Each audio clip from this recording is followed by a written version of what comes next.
Welcome to the Daily Bolster. Each day we welcome transformational executives to share their real-world experiences and practical advice about scaling yourself, your team, and your business. Welcome to the Daily Bolster. I'm Matt Blumberg, co-founder and CEO of Bolster, and I'm here today with Ben Anderson. Ben is the co-founder and CEO of Luna Park. Luna Park is a comprehensive engagement platform that helps connect hybrid, remote, and distributed teams and employees together. Ben, welcome to the Daily Bolster. Thanks, Matt. I'm really glad to be here. Yeah, so I will start by saying I'm a huge fan of Luna Park. We've used you several times at Bolster over the years. Incredibly fun, interactive games. We've probably only scratched the surface of what you offer, but everyone on the team here always looks forward to to doing sort of our virtual all hands fun event once in a while, hosted by Luna Park. So my question to you. Thank you for saying that. Yeah, no, it's great. But so my question to you is, you play in this space of the world post-COVID, and we're all dealing with remote and hybrid and distributed, and lots of CEOs who manage organizations like that really struggle to maintain culture, maintain the cohesive company. So if you're a CEO that has a company like that, which is most of us now, what are some innovative ways to cultivate team cohesion and camaraderie when your employees are all over the place? So obviously Luna Park is one of them. I'm sure you can talk about that at the end, but you're super thoughtful about how this works in general. So what are strategies to deal with cohesion and culture in a distributed world? Cool. Yeah. Matt, first off, I think this is a question that a lot of leaders are still thinking a lot about. I don't know if you remember at the USV CEO Summit a few months ago, there were so many CEOs who requested this as a topic that they actually made it available during all 3 breakout sessions to accommodate the demand. So If you're thinking about this, you're certainly not alone, and it's not surprising because team connection and cohesion are such critical drivers to increasing productivity, which is what a lot of CEOs are thinking about. I've personally been thinking a lot about this for a long time. As my previous startup I built for just under a decade was distributed, and my current startup, Luna Park, is fully remote.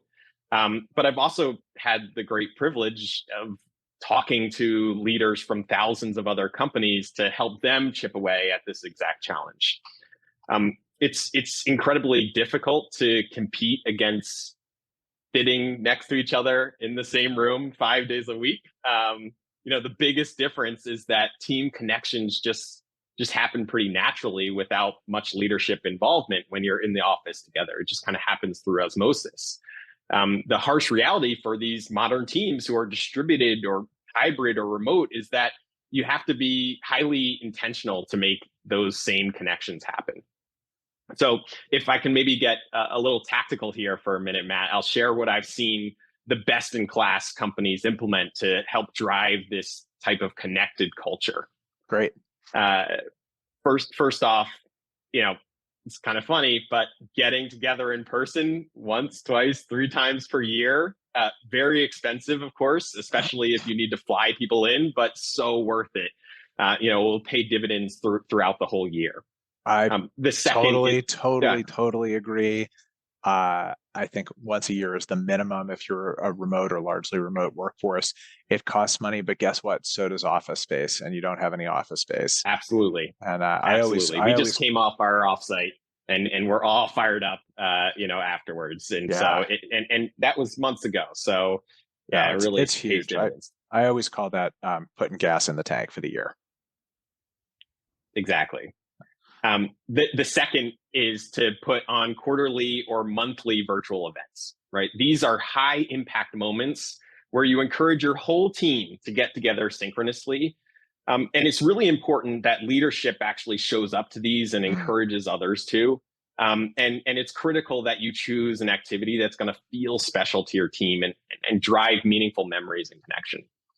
The third thing I'd say is to empower your managers to have their own special hangouts, whether it's providing them a budget or a list of ideas of activities that they can do with their team. You want to encourage managers to assist in this effort to drive connection at greater frequency than what you can do with your entire company.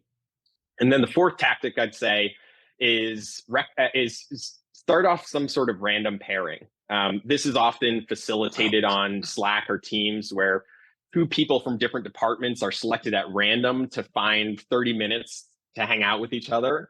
It's a really valuable way to help kind of bridge the gap between departments and break down those silos that just kind of naturally occur on remote and hybrid teams. And then, I think to layer on top of that, we do that one for whatever it's worth. There's an app or plugin or whatever for Slack called Donut. Donut, that's a great anyone, solution. like anyone who signs up for it is randomly paired. And I think the HR team that's a set great the frequency solution of it or whatever. Yeah. Yeah, with Luna Park, we have a random pairing solution as well, where in addition to randomly pairing you with someone, you actually go and play a game challenge, and you're competing against thousands of other people from all these different companies. So you actually have something to do while you're there connecting with this person who you may not actually know that well, depending on the size of your company. So that's a really great tactic. And then I think the other key thing is layering on top of this. Those were all synchronous strategies, right? So layering on top of that an asynchronous engagement strategy. And this is especially important if you have a global team across all different time zones. So this includes things like banter on Slack or Teams, kind of wishing people happy birthday or happy work anniversary, throwing out thought-provoking or even just silly discussion topics, and also cultivating a culture of recognition, encouraging the team to kind of shout each other out for doing great work. These are the types of things that can form connection asynchronously on platforms like Slack and Teams. And then the last thing I would just say here is you need to measure all of this. Anything you want to do intentionally, it's critical that you're kind of looking at the analytics and measuring all these efforts that are happening and iterating and based on what's working and what's not.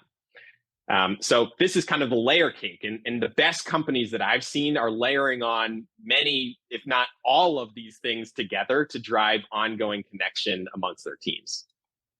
Yeah, and certainly the measurement piece is important no matter what you're doing, because otherwise you have no idea if what you're doing works. So exactly. I love it. So Ben, before we close, if a CEO listening to this, or a CXO listening to this, or a VC listening to this wants to try Luna Park with their team, what should they do? Yeah, so thanks for sharing the great words about your experience on Luna Park, Matt. We would love to actually extend an offer to all of your listeners who want to give it a shot and try out Luna Park with their team. We'll put on a free live hosted virtual event for them. Just shoot me a quick email at ben@lunapark.com.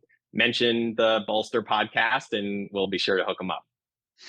Great. Well, Ben, thank you so much. It was good to see you as always, and I appreciate you joining the Daily Bolster.